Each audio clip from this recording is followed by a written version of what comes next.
what's up, everybody? This is Gary Holt from Exodus and formerly from Slayer, and you're listening to The Razor's Edge.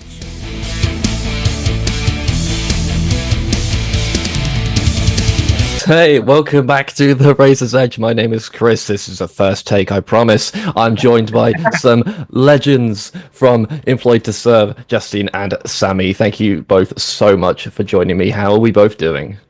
Yeah, good. Thank you. Thank you. Thank you for having us. We're midweek and we're feeling good. Amazing, of course. So you guys are joining us ahead of your incredible new album, Fallen Star. But I'd hate to start an interview with a slight existential dread. But you guys have been around, I think, for about 14 years now. In that time, you've released 4 albums, last of which has been acclaimed all over the place. You've played main stage at Bloodstock as well as other major festivals, and your new album Fallen Star is set to be your biggest album yet. So is life just a whirlwind these days?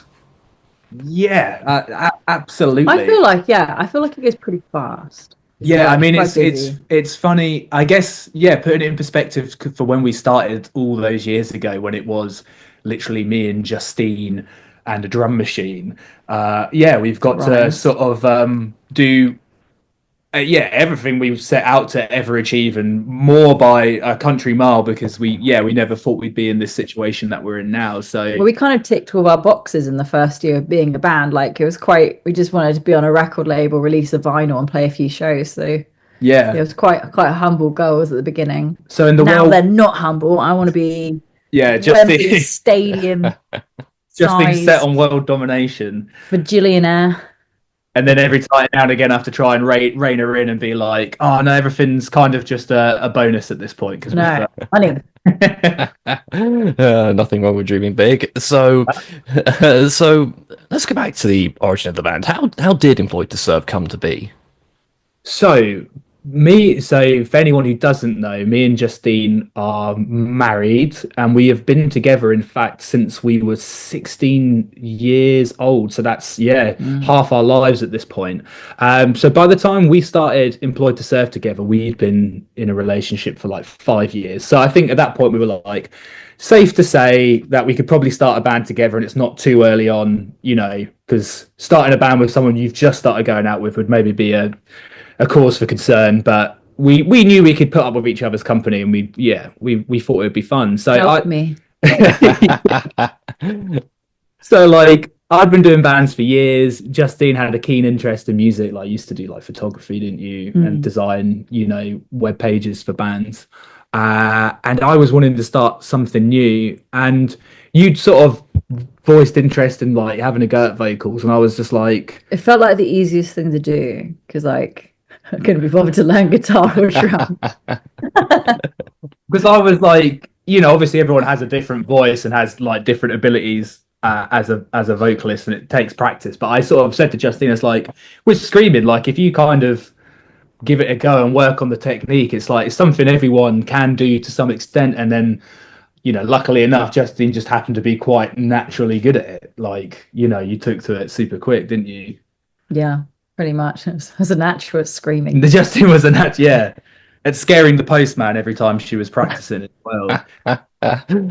And then we put out a bunch of like self-released EPs, just the two of us. We were never like a straight up grindcore band, but we were definitely more in the extreme realm when we started. I mean, like Agoraphobic Nosebleed was like a huge inspiration for us. I mean, obviously Kate Katz, the vocalist, but the drum machine as well. We were kind of like, oh, these guys are doing sick music, and they're just doing it, just like a few of them. We didn't have to have any friends to play with. We could just use the iPod. Yeah, which was great, because finding metal drummers is really hard. Oh my god, tell me about it. My band lost our drummer, and it took us a year to find a new one.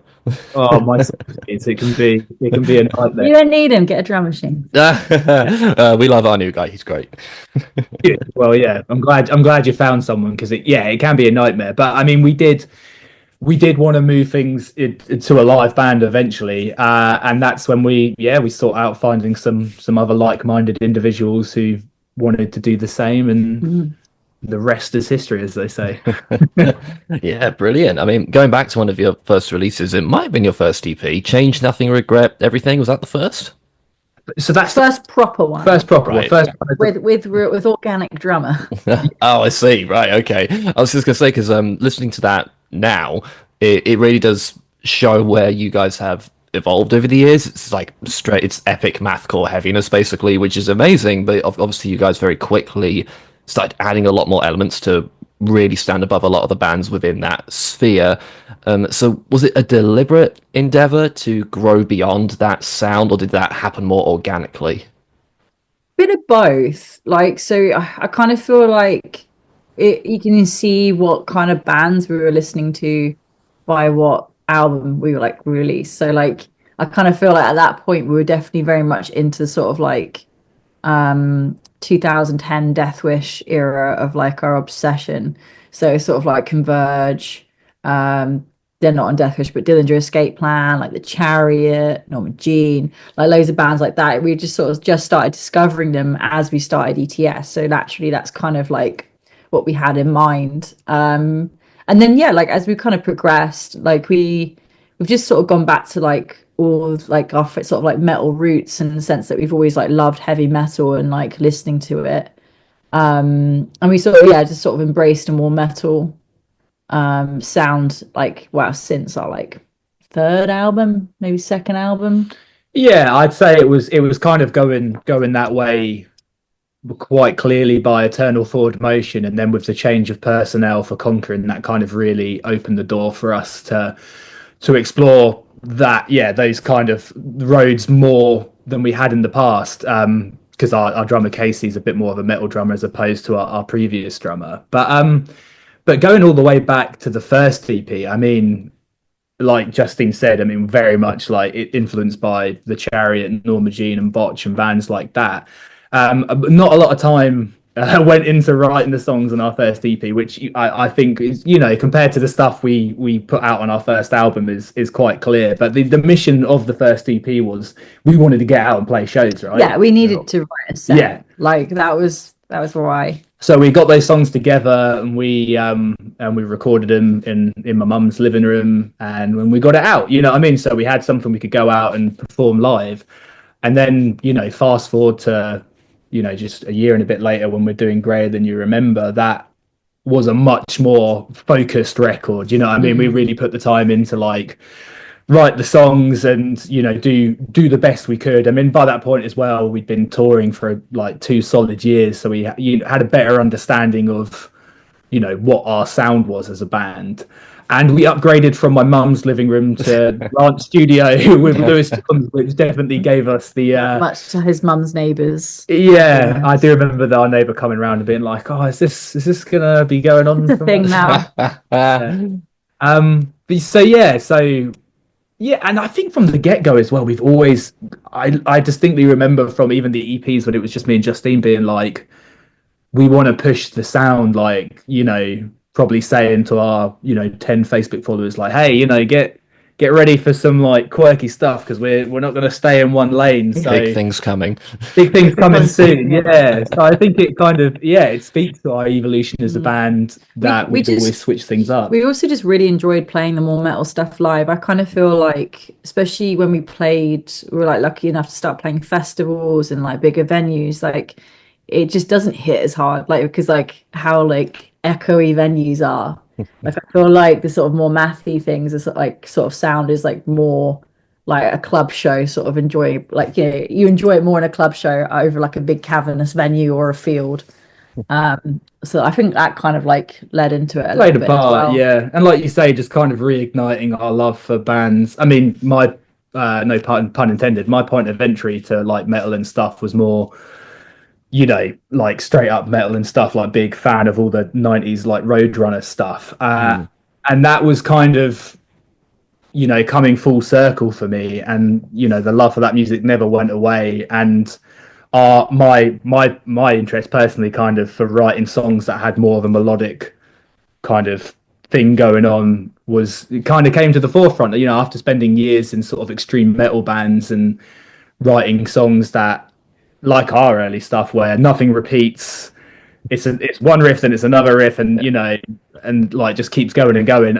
It kind of as much as I love her early stuff, I didn't want to repeat it, you know. And the idea of writing something that has a hook and more of a melodic factor became increasingly more interesting to do. Yeah, sweet. Do you ever find yourself going back and listening to those early music? I mean, I do from time to time. When's the last time you listened to I first can't remember EP? the last time.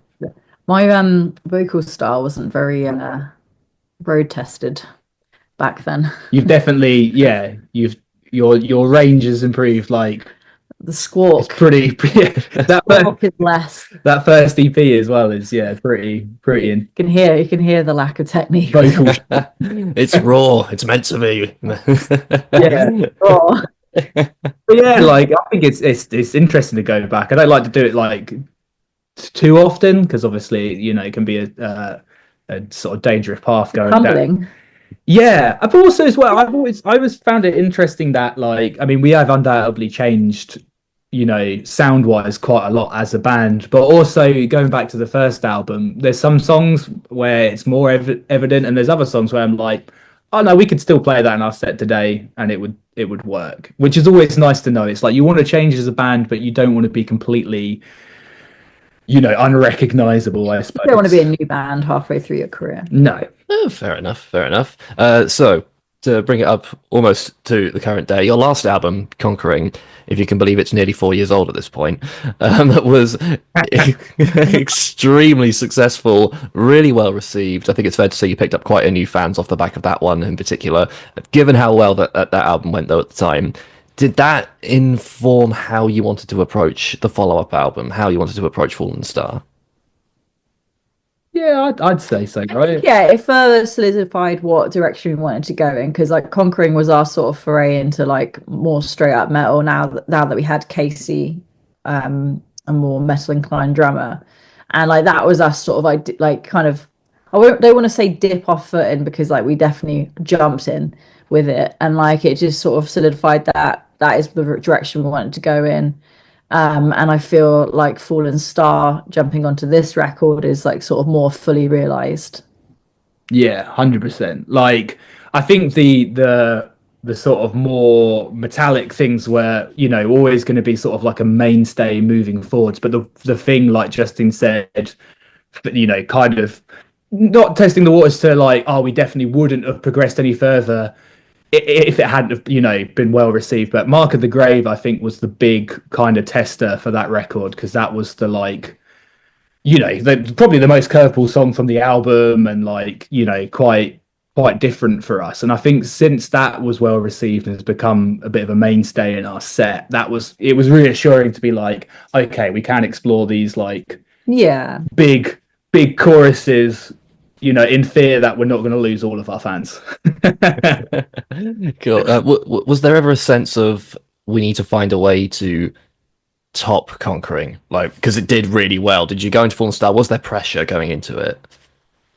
No more so than the other albums, right? I mean, we always want to top the last one. Yeah, absolutely. I feel like maybe a little bit more on this record because we'd had two COVID records because we had Eternal Forward Motion came out in May 2019. So we had 6 months of that album cycle before we weren't allowed to tour. And then Conquering came out in September 21. So that was also like still in the throes of COVID. So I think this one was like almost felt like our real sort of like, I don't know, it felt like our follow up to Eternal, like to like Warmth of Dying Sun almost because we just had no touring time for those two records. It's almost like weird. So yeah, like I kind of felt like there was more anticipation for me personally anyway for this one. Yeah, totally. Yeah, cool. So I have been fortunate enough to get to listen to Fallen Star already. I'll just let you guys rest easy. You've topped Conquering tenfold, in my opinion. It is a stunning album. You've evolved yet again. It's so jam-packed of ideas and scope. Yeah, it's just a huge album. There's a lot going on it. It builds on Conquering. Did you know when you started writing the songs for this album, did you know where the trajectory of the album was going to go, or did the album form more naturally over time? A little of both, really. The thing we definitely realised about Conquering in hindsight was, as much as we loved the record, it's kind of it's full on from start to finish. And as much as Fallen Star also is an extremely heavy record, we kind of took stock and were like, it's kind of missing the dynamics of like some of our previous records. And since we're influenced by like a magnitude of different artists and quite like progressive bands as well, we were like, we want to make sure the light and shade is kind of more prominent on this record. And so that was in the back of our mind. I wouldn't say like when we were writing the songs, it was like, oh, we better like, you know, bring it down here just so there's dynamics. But I think subconsciously it was like, let's play around with, you know, the songwriting so there's kind of more like peaks and valleys, and it's not just like being hit in the face relentlessly. You know, keep them wanting more. Yeah. And I think it for me anyway, it makes for a more interesting listen. You know, the record goes more places, and there's definitely more textures than there was on Conquering. Yeah, sweet. What about the subject matter of your music? Has that evolved alongside the music? What sort of topics do you draw from in your songwriting? Yeah, like definitely. I mean, yeah. So we definitely like still touch upon a lot of the negative aspects that was like super prominent in our early records. I mean, Greater Than You Remember and Warmth of a Dying Sun are, you know, extremely neggy records. You know, whereas, you know, during COVID, well, actually, no, prior to that as well. I mean, Eternal Forward Motion was kind of that kind of searching for light in your own sort of personal darkness without kind of getting too deep about it. But each record has kind of been a step forwards in that direction of realizing the bad, but also focusing on what's good and how you can give strength to that. Yeah, it's like a commentary on life. Essentially, it's sort of like acknowledging the goods and like bad aspects of both life, relationships, and within yourself. But like predominantly, it's a very positive record. Like it's about embracing everything, the light and the dark within everything. Mainly just because you can't change it. It's almost like a freeing thought that like you can only try your best in this life and try and be a good person, and everything will just hopefully follow. And if it doesn't, you tried. Yeah, totally. And like I think, you know, for loads of people out there, COVID was a time of like huge reflection, you know, and getting, if you were lucky enough to get a moment sort of, you know, respite, if you weren't like a key worker or something, you know, it kind, you know, the world flowed to a stop. And they put a lot of emphasis on, you know, being happy as an individual and not having, you know, what you do be like your be all and end all, you know what I mean? So I think that's bled into our music a lot. Yeah, I mean, all your distractions, your entertainment got taken away for like 2 years. You had to very much, do some soul searching and Netflix watching. Yeah. You had to be able to sit with yourself for a bit, you know what I mean? Which can be difficult. Oh yeah, for sure. Cool. So obviously the big talking point, obviously, of a lot of people going into the album is there's a few amazing collaborations on this album. Quite a few guests show up for it. There's one in particular I want to talk about. It's not the one you think. I want to talk about the track Last Laugh. Yes. Because it features one of my favorite people ever. I feel like you guys getting Serena Cherry in has been a long time coming. Basically, you guys have been supportive. Yeah. You've been supportive of each other's bands for years now. So why now? How did it finally happen? We finally had the perfect track for her. Nice. Because we don't want to ever shoehorn a guest in. Like it has to serve the song. That's always been our MO. No pun intended. See what I did there. But like, we just had the perfect track for her voice essentially, and like it just worked. It's exactly what the track needed. Like for me, Last Laugh wouldn't be lacking that something, wasn't it? Last Laugh wouldn't be anywhere near, like, because for me, I love that track and I wouldn't love it anywhere near as much if it didn't have Serena's part on it. I think it gives it the dynamics it needs, because it is like a fall to the floor kind of one volume track, and Serena's like sort of ethereal vocals kind of give it that extra dimension that without it, I think the song would be a little bit boring if it didn't have, you know, it's what really kind of gives that song the what makes that song what it needs to be, if you see what I mean. Yeah, sweet. Had you two bands been talking about doing something like this for a long time, basically? Like, did she know this was coming eventually, kind of thing?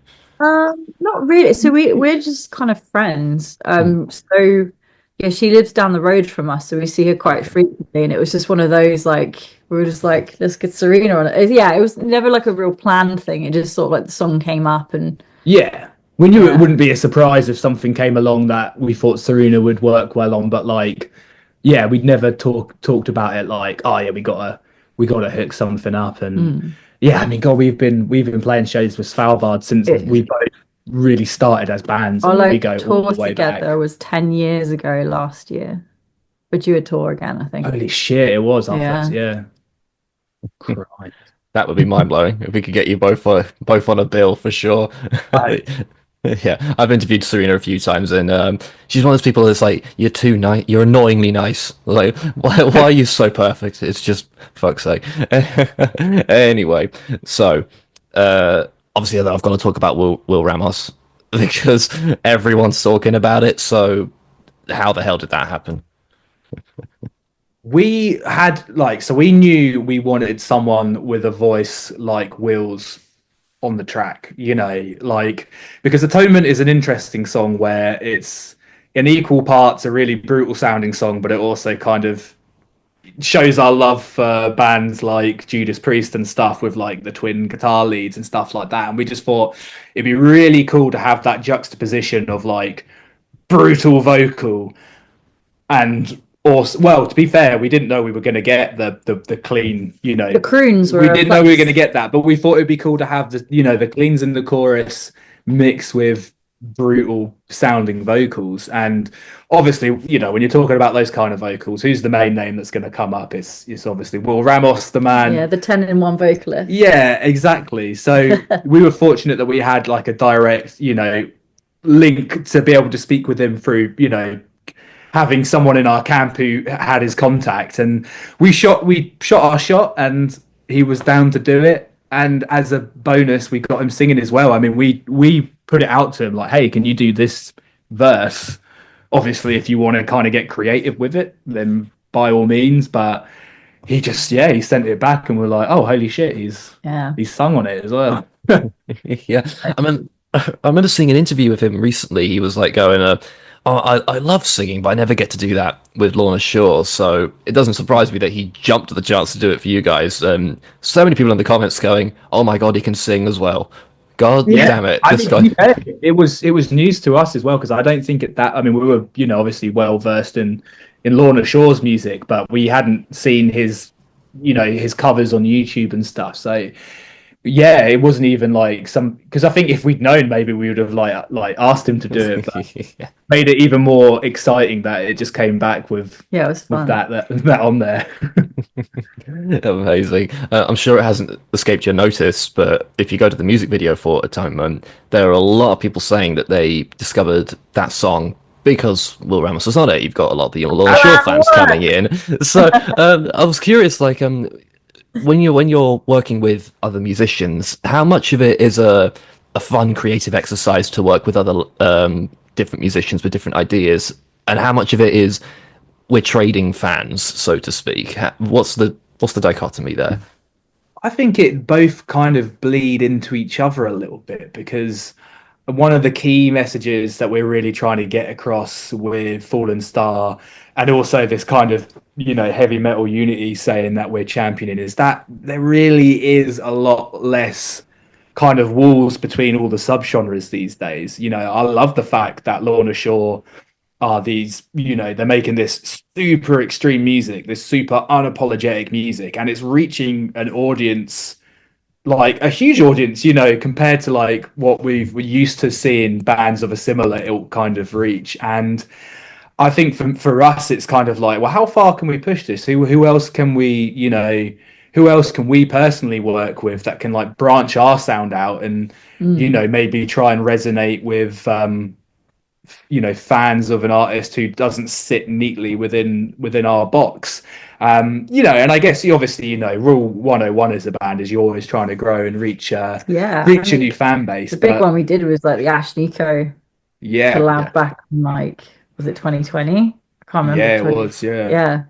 Like it's just quite fun. Like I think I think it's a shame when people pigeonhole music genres because it's way more fun. Like to sort of like experiment and be creative with it. Sometimes it works, sometimes it doesn't. Like, and you don't find out if it works if you don't try.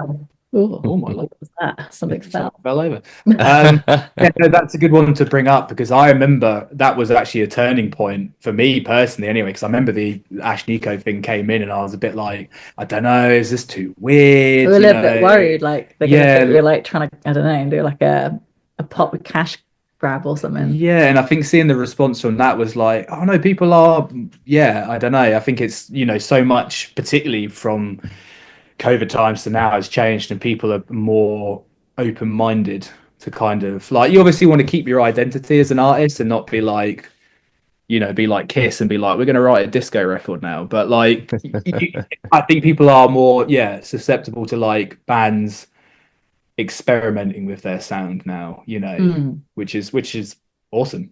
Yeah, for sure. I mean, I am one of those metalheads who loves to get nerdy and go to the nitty gritty of what exactly a subgenre is, kind of thing. But Dude, for real. I mean, I also am very much of the opinion that we're all in it together, kind of thing.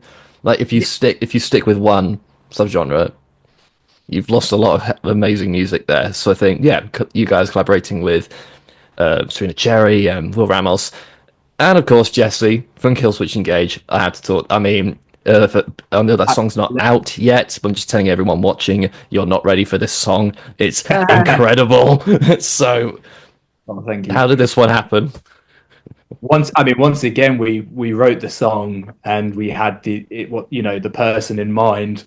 We're just like, oh man, we would love to get Jesse Leach on this. Yeah, I And mean, we've been listening to Killswitch, right, since we were kids. Like, we love that band. So, and his attitude towards music completely reflects, our outlook towards music and stuff. The dude touches on some real heavy subject matters, but his outlook always remains positive and one of working on yourself to get the best out of you. So yeah, we wrote it with him in mind, similar to the Will Ramos thing of being like, fat chance, but we'll shoot our shot. Managed to get hold of an email for him, and we managed to hook it up. And yeah, and the big experience of working with both of them, to be honest with you, because we went out to the States to obviously shoot the video with Will. And we got to meet Jesse whilst we're out there as well. It's like both of them were super cool with their time and came down and hung out. And yeah, I mean, it was, weird British band came over and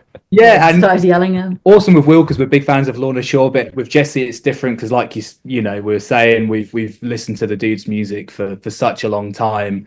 So for him to come down and like really give us the time of day and hang out and contribute the amazing performance that he did to the track is something that will remain special to us forever. That's for sure.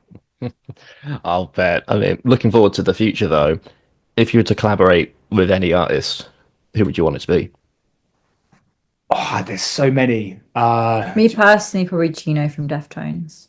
That would be cool. I'm just a huge Deftones fan. That would be sweet. I feel like we could do something very interesting there as well when worlds collide. ETS meets Deftones. For me lately, I've got three that come to mind. Greedy. Because That's three on this album. Fuck it, let's get another three. We've already got like a whole bunch of songs in the tank for whatever we do next, and sort of similar to like working on Atonement and Whose Side Are You On? Usually writing something with someone in mind or someone comes to mind when writing it. So for me, Rob Halford from Judas Priest. I mean, obviously. Right? I just want his like motorbike sample on it when he uses ride onto the stage. Absolutely. And yeah, so him, Danny Filth from Cradle of Filth. Nice. Something we're working on where it's like it needs a bit of filth on it. Needs a filth whistle. And I personally would love to do something original with Ash Nico. I'd like, because obviously when we collaborated before, we did a heavier version of one of her songs. I'd love to do something that was actually an original track with her. So yeah, quite an interesting mix, but it's what keeps things exciting, I guess, right? Yeah, nice. Very eclectic album we've got forming there. For sure. Cool. So As well as the new album, of course, you guys are soon to also embark on a 5-day tour across the UK, playing some iconic venues, KK Steel Mill and Wolverhampton, and then ending in O2 Academy in Islington. That tour looks amazing. I bet you're pumped for that one. Yeah, can't wait. absolutely. Yeah, Was your last tour really the end of 2023? was. It was. I remember Been a that one. It was while. with Pupil Slicer, wasn't it? Yeah. Right, yeah, and going off. That was fun times. Yeah, we're chomping at the bit to get back out there. And yeah, I mean, kind of going back to what Justine was saying about like being affected by COVID. I mean, yeah, so the reason that the Conquering Headline Tour happened at the end of 2023 was because of COVID and dates being pushed back and pushed back. So Yeah, because the rest of the Gajura dates were early 23, weren't they? they were. So Yeah. yeah, so it's nice to be going out on tour on schedule. Yeah. Cue form of locust coming in to interrupt things. Brilliant. What can one expect from a employed to serve show? Mate, it's a good question. Riffs, Riffs, headbanging, headbanging, lots of hair, my awkward preamble before songs. me in pleather trousers. I don't know whether that's going to persuade people to come out or put them off. We shall soon see. Both, maybe. A lot of fun is like, yeah, what I'd kind of want to boil it down to. You know what I mean? It's like, yeah, we our aim in a nutshell with the music we do now and the live performance we put on is wanting to sort of put out this larger than life energy. You know, wanting just to kind of get that feeling I get when I go see my favorite bands, where you're literally just all pumped up and creating hopefully a sensation of electricity in the room. That's kind of what we're going for. And bringing it back to heavy metal unity, hopefully having a sort of experience of being in the same room, listening to heavy metal and having a grand old time. Yeah, amazing. Awesome. So, obviously, you guys are well versed in the festival circuit as well. Bloodstock, Glastonbury, Hellfest, Varken, all the big stuff. Do you have a festival highlight? Oh yeah, absolutely. Oh, as in like ones we played. Yeah. Well, I mean, sure. If you want to talk about festivals as well, go right ahead. Oh, okay. I'm gonna mention Hellfest. It's like metal Disney. I think every metal fan needs to go to Hellfest. I love them. It's on the bucket list for sure. It didn't pay me to say that, by the way. I just love that place. I have been saying for years it was the second best day of my life playing Hellfest, and I'm only obliged to say that because since we're married, you know, it has to be number two because number one goes to the wedding day, but Hellfest is in a close second. It's insane. Like it's so sick, right? It's like sunny for once, right? And then they have these like keg people that like walk around the crowd and they just pour you beers. You don't even have to queue. The best. On the day we played as well, like not only was it awesome to play, but then it was like Emperor played, Testament played, Anthrax played, Slayer's last French show was that day. Yeah. It was sick. I just love that festival. Immolation, yeah. It was the best. Yeah, and then Bloodstock main stage in 2023, that was definitely our first pyro. Baby's first pyro. That was a great show, by the way. I remember that one. That was definitely a highlight. And then I'm trying to think about ones that we've not done yet that we really want to do. There's plenty we want to return to, that's for sure. Shit, I guess it would be like I'd like to get out to the States. Yeah, I'd like to play one of those Decibel Metal and Beer Fests because the lineup on those is always. I'd love to do Primavera. Yeah. Like, yeah. I don't know if I can stay up that late though. Yeah, well, you do a disco nap. True. Okay. A disco nap. Yeah, before you go to disco, you have a nap, so you have the energy. Yeah, true. Okay. I'm not quite 30 yet. I've not experienced that. Honestly, Lord, it's coming.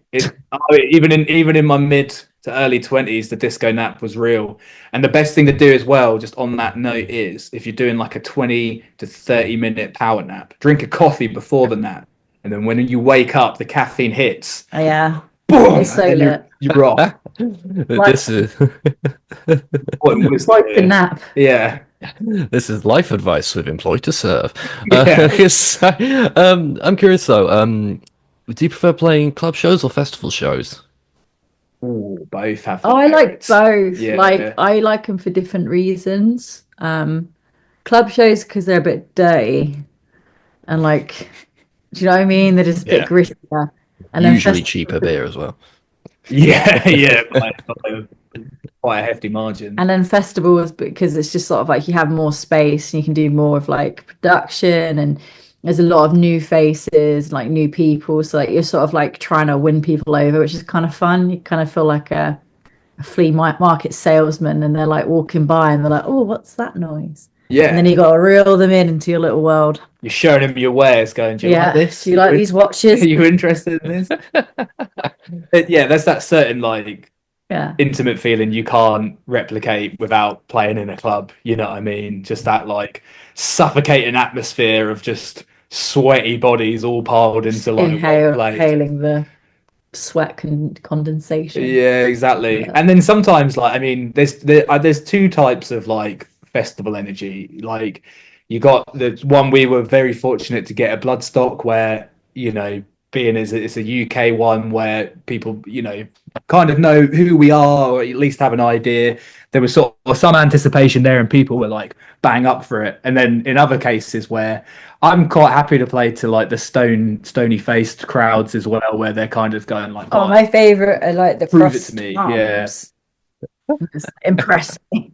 I like the challenge. I think no matter how big you get as the band, you know, even if you're as big as whoever, you know, you've always got to, you find yourselves in those situations where it's new territory and you've got to kind of prove yourself and win people over, and it's nice to have the challenge.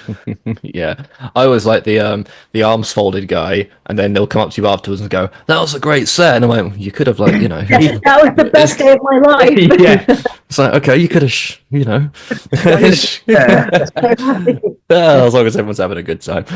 Cool. So, we're nearly done. But also wanted to ask you guys, and this is slightly off topic, but I wanted to ask you about Church Road Records because you guys, of course, are part of that, of Church Road Records.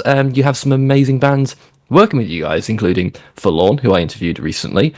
Go check out the new album, people. It's fucking amazing. But anyway, what made you guys want to start that venture as well? And is it a nightmare juggling that alongside everything with Employed to Surf?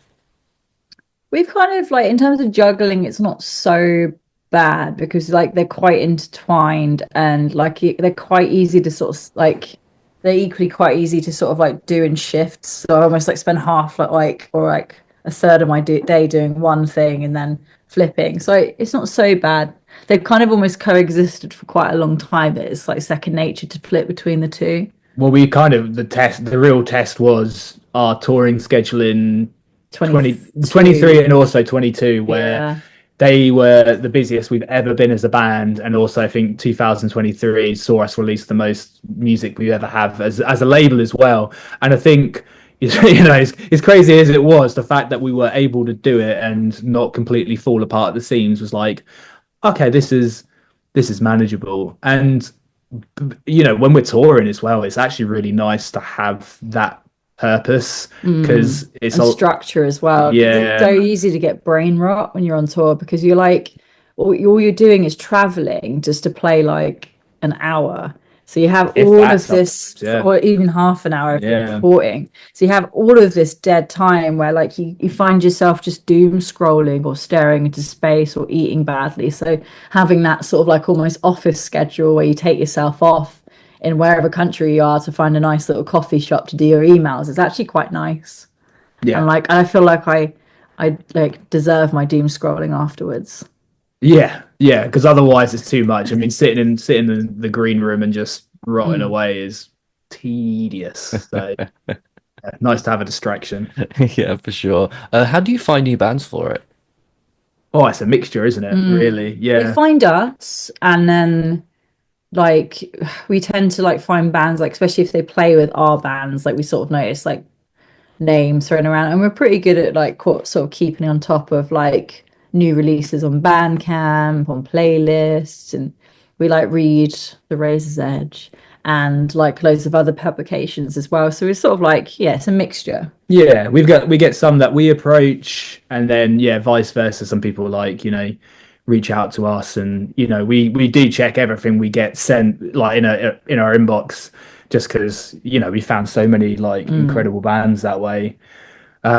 Yeah, so it's just kind of keeping your eyes and ears open at all times, just to make sure you're not missing anything, because it's there's a lot of great bands popping up all the time these days. So Absolutely. you gotta be in it to win it, as they say. Yeah, for sure. Cool. So I think that's all I've got. But before I let you two go, though, I have something to confess. I've been a fan of you guys for quite some time. I can never get enough of that how well do you know your bandmate segment you did with Metal Injection like 3 years ago. I loved hearing about how Sammy just hoofs bread straight out of the bag. I love how Justine hates fork eating. But my favourite bit is Sammy, yourself, wondering how many times you said the word like in the interview. I always said, if I ever got to interview Sammy, I've been counting. I'm really keen to hear as well, because I feel like I've You've perhaps improved. gotten better, but this He the used to be proof. bad. I've literally been sat with my phone in my lap hitting the tap counter button the What? whole time. What is it? What we So, got? do you want to guess? Do you want to have a guess? I'm gonna think it's probably not as good as I think it is. So I'm gonna say it's probably in the realm of, how long have we been talking for? Like, About 35 minutes?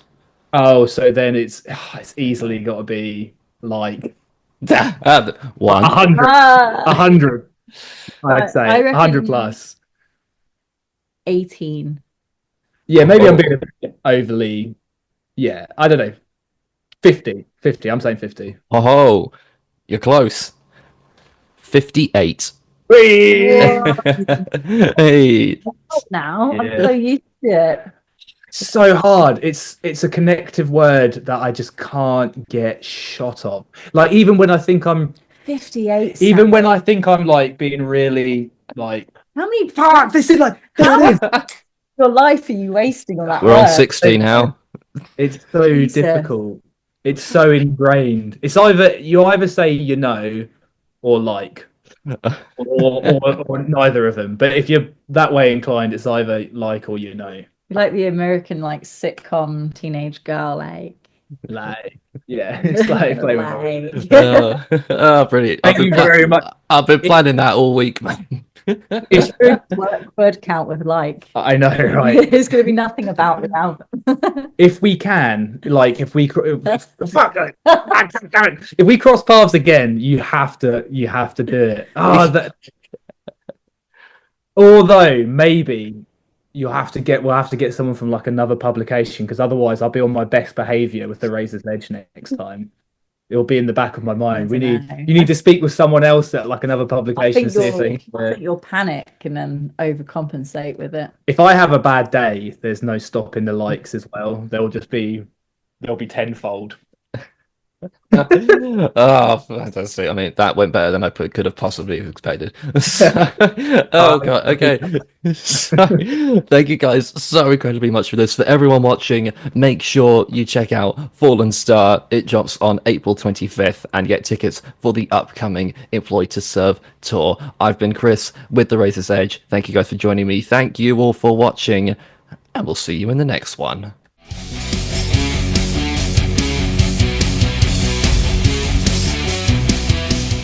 Thanks for listening. Make sure you keep up to date with all of our interviews by subscribing to our channel. For all the latest news, reviews, interviews, and more, head over to our website, www.therazorsedge.rocks.